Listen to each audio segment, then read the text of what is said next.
हाँ जी, सभी को नमस्ते जी। So my dear students, I hope कि आप सभी अच्छे होंगे और मैं भी बहुत अच्छा हूँ, फिट एंड फाइन हूँ और एक नए अवतार में एक नए टॉपिक के साथ फिर से आपके सामने प्रेजेंट हूँ। नया टॉपिक तो नहीं है, वहीं आपने देखा ही होगा वर्ड मीनिंग, मतलब बहुत सारे वर्ड मीनिंग्स को जानना, एक शब्द का मीनिंग देखना हम, और उस शब्द का मीनिंग देखने के बाद हम उसकी जैसे और जो बहुत सारे सिनोनियम हो सकते हैं उनको जानने का प्रयास करेंगे। इससे पहले हम 29 तक कर चुके थे और 29 के बाद की सीरीज़ रह गई थी, तो आज हमने 30 से शुरू किया है। 30 से लेकर 34 तक का ये पार्ट कवर अप हो जाएगा। तो आइए देखते हैं। अपना फर्स्ट वर्ड है गार्नर, GARNER, गार्नर। गार्नर मतलब इकट्ठा करना, मतलब किसी चीज़ को इकट्ठा करना, पंजाबी च आप कह देने जमा करना, इकट्ठा करना। इसे हम इंग्लिश में और क्या कहते हैं? Gather, GATHER, gather. और कलेक्ट करना, गैदर करना, कलेक्ट करना। स्टोर, STORE, स्टोर करना। सेव अप करना, SAVE, save up, SAVE, save up. उसके बाद रिजर्व, RESERVE, रिजर्व। तो रिजर्व भी इसका सिनोनियम बनता है। नेक्स्ट वर्ड है डिस्ट्रीब्यूट, DISTRIBUTE, डिस्ट्रीब्यूट। डिस्ट्रीब्यूट मतलब बांटना, वंडना, आप पंजाबी च कहते हैं वंडना। तो देखो डिस्पेंस, DISPENSE, डिस्पेंस। एक वर्ड तुसी सुनिया होगा डिस्पेंसरी, डिस्पेंसरी जिथे दवाइयां मिलदियां, मतलब वो वंडी जांदियां है ना, तो उत्थे डिस्पेंस होंदा। डिस्पेंस मतलब बांटना। फिर देखो इशू, इशू मतलब जारी करना। जैसे लाइब्रेरी में बुक्स इशू की जाती हैं, बुक्स जारी की जाती है, तो मतलब जारी करना मतलब क्या, एक तरह से बांट ही तो रहे होते हैं, तो इशू करना यानी कि बांटना। अपोर्शन, APPORTION, याद रखना जहां भी TION आ जाए वहां उसकी प्रोनाउंसिएशन क्या होगी? शन। अपोर्शन क्या है? अपोर्शन। तो अपोर्शन मतलब ही बांटना।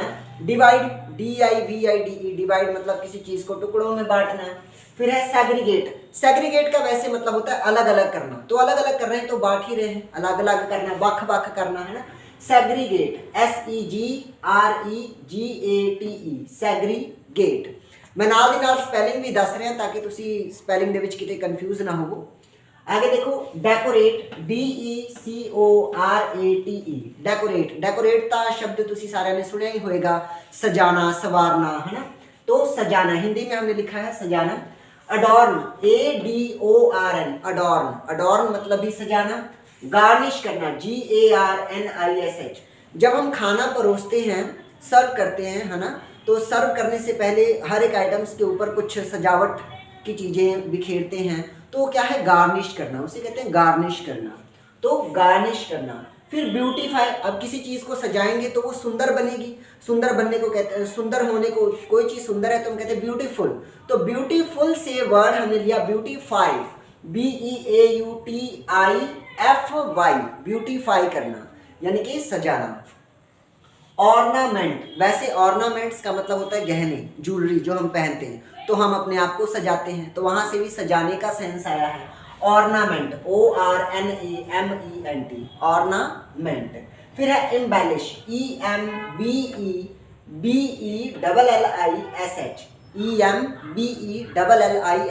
एम्बेलिश मतलब सजाना या संवारना। Spruce, SPRUCE, spruce. स्प्रूस मतलब भी सजाना या संवारना। 33 नंबर वर्ड है प्रिजर्व। क्या है? Preserve, PRESERVE, preserve. आप भी बोलकर देखो और रजिस्टर और पेन अपने साथ लेकर बैठो और हर एक वर्ड को, ये मेन वर्ड लिख लेने के बाद जब ये सारी वीडियो आप वॉच कर लो तो ये मेन वर्ड अपनी कॉपी पे उतार लो और उसके बाद वीडियो ऑफ करके ये सारे वर्ड्स और इनका मीनिंग अपने आप अपने माइंड में जितना आपको रिकॉल हो रहा है, जितना रिमाइंड हो रहा है, उतना आप लिखने का प्रयास करो ताकि ज़्यादा से ज़्यादा आपके पास वोकैब आ सके।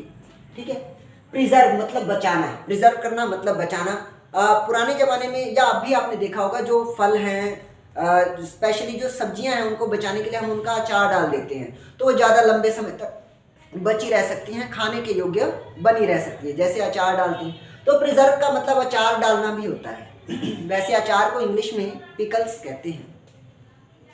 तो प्रिजर्व यानी कि बचाना, बचाने को प्रोटेक्ट भी कहते हैं। प्रोटेक्शन आपने सुना होगा, प्रोटेक्शन, प्रोटेक्शन मतलब सुरक्षा यानी कि बचाव। तो प्रोटेक्शन से वर्ड बना प्रोटेक्ट, PROTECT, प्रोटेक्ट। फिर है डिफेंड, डिफेंड मतलब भी बचाना। हम सुनते हैं ना आर्मी के लिए एक शब्द सुनते हैं डिफेंस, डिफेंस मिनिस्टर, रक्षा मंत्री, डिफेंस मिनिस्टर रक्षा मंत्री। तो डिफेंस मतलब रक्षा करना। डिफेंस से वर्ड बना डिफेंड, DEFEND, डिफेंड मतलब बचाना, रक्षा करना। मेंटेन करना, MAINTAIN, मेंटेन बचाना।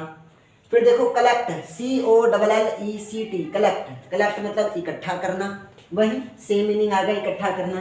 गैदर, GATHER, गैदर, गैदर मतलब भी इकट्ठा करना। पाइल, PILE, पाइल किसी चीज का ढेर लगा देना, ढेर लगाने को भी हम पाइल कहते हैं। डिपॉजिट, डिपॉजिट मतलब जमा करना, किसी चीज पर कोई चीज जमा करना, या जैसे बैंक में जाकर हम अपने पैसे जमा कराते हैं तो हम क्या कहते हैं, डिपॉजिट कराते हैं, है ना।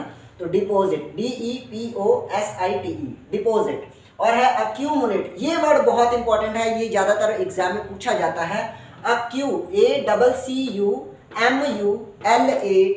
अक्यूमुलेट। तो अक्यूमुलेट का भाई मतलब होता है इकट्ठा करना या जमा करना। मैं साइड हो जाता हूँ, अगर आप इसका स्क्रीनशॉट लेना चाहो तो स्क्रीनशॉट ले सकते हो। तो इसमें कहाँ से कहाँ तक कवरअप है, 30 to 34। तो उम्मीद करता हूँ कि आपको ये सारे वर्ड्स अच्छे से समझ में आए होंगे।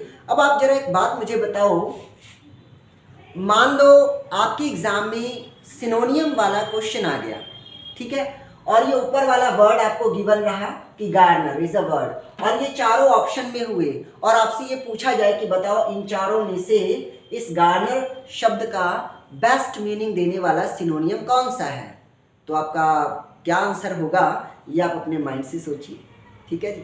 चलो, thank you everyone giving your precious time, thank you so much. जय हिंद, जय भारत, जय आर्यवर्त।